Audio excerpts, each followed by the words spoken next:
Hi hello, ഇന്ന് നമുക്ക് സവാളയും ചെറിയുള്ളിയും ഒന്നും യൂസ് ചെയ്യാതെ നല്ല അടിപൊളി ഒരു ബീഫ് കറി ഉണ്ടാക്കാം. അപ്പോൾ നമുക്ക് വേഗം തന്നെ വീഡിയോയിലേക്ക് പോകാം.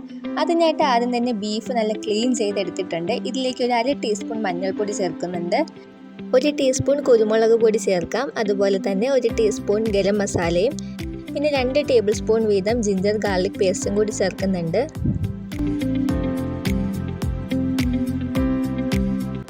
ഇനി ഇതിലേക്ക് 1 ടീസ്പൂൺ പെരുംജീരകം പൊടിച്ചതും ആവശ്യത്തിന് ഉപ്പും കൂടി ചേർത്ത് നല്ല രീതിക്കൊന്ന് കൈവച്ച് മിക്സ് ചെയ്തെടുക്കാം. ഇനി ഇത് ഒരു 20 മിനിറ്റ് റെസ്റ്റ് ചെയ്യാൻ വെക്കാം. ഇപ്പോൾ 20 മിനിറ്റ് കഴിഞ്ഞിട്ടുണ്ട്. നമുക്കിനി ഇത് കുക്കറിലേക്ക് മാറ്റാം. ഇനി ഇതിലേക്ക് 1 ഗ്ലാസ് വെള്ളം കൂടി ആഡ് ചെയ്തിട്ട് നമുക്ക് 5 വിസിൽ കേൾക്കുന്ന വരെ കുക്കറിൽ വേവിച്ചെടുക്കണം. ഇനി ഒരു കടായിയിലേക്ക് 4 ടേബിൾ സ്പൂൺ വെളിച്ചെണ്ണ ചേർത്ത് കൊടുക്കാം. അതിലേക്ക് 2 ടേബിൾ സ്പൂൺ മല്ലിപ്പൊടിയും 2 ടേബിൾ സ്പൂൺ മുളക് പൊടിയും ഒരു നുള്ളു മഞ്ഞൾപ്പൊടിയും കൂടി ചേർത്ത് ജസ്റ്റ് ഒന്ന് മിക്സ് ചെയ്തെടുക്കാം. മസാല ആഡ് ചെയ്യുമ്പോൾ ഫ്ലെയിം നന്നായിട്ട് കുറച്ച് വെക്കണം, അല്ലെങ്കിൽ മസാല കരിഞ്ഞു പോകും. ഇനി നമ്മൾ ഇതിലേക്ക് ചേർക്കുന്നത് ബീഫ് കുക്ക് ചെയ്തെടുത്ത ആ ഒരു വെള്ളമാണ്. ബീഫ് എല്ലാം മാറ്റിയിട്ട് പ്രഷർ കുക്കറിൽ നിന്ന് നമുക്ക് ആ മസാല വാട്ടർ ഇതിലേക്ക് ആഡ് ചെയ്യാം.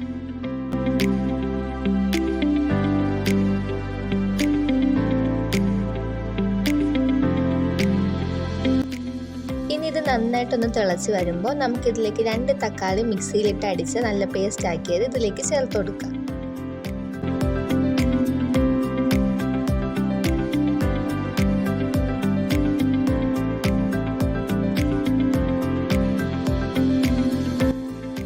എല്ലാം കൂടി ഒന്ന് തിളച്ച് വരുമ്പോൾ നമ്മൾ മാറ്റി വെച്ചിരിക്കുന്ന വേവിച്ച ബീഫ് ഇതിലേക്ക് ആഡ് ചെയ്ത് കൊടുക്കാം.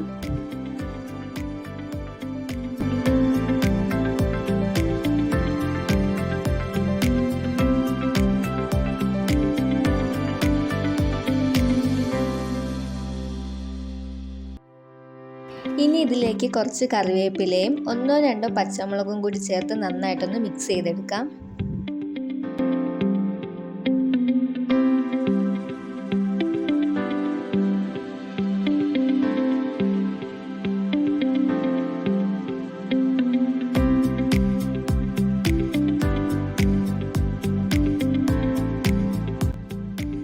ഇനി ഇത് ഒന്നുകൂടി ഒന്ന് തിളച്ച് വരുമ്പോൾ നമുക്ക് സ്റ്റൗ ഓഫ് ചെയ്യാവുന്നതാണ്.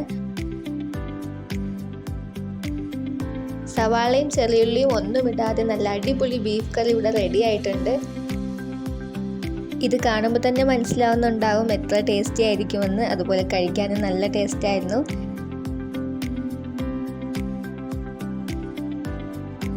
എല്ലാവരും ഇതൊന്ന് ട്രൈ ചെയ്ത് നോക്കുക. അതുപോലെ നിങ്ങൾക്ക് ഈ വീഡിയോ ഇഷ്ടപ്പെട്ടെങ്കിൽ വീഡിയോ ഒന്ന് ലൈക്ക് ചെയ്യുക, ചാനൽ ഒന്ന് സബ്സ്ക്രൈബ് ചെയ്യുക. മറ്റൊരു അടിപൊളി വീഡിയോയുമായി വീണ്ടും കാണാം.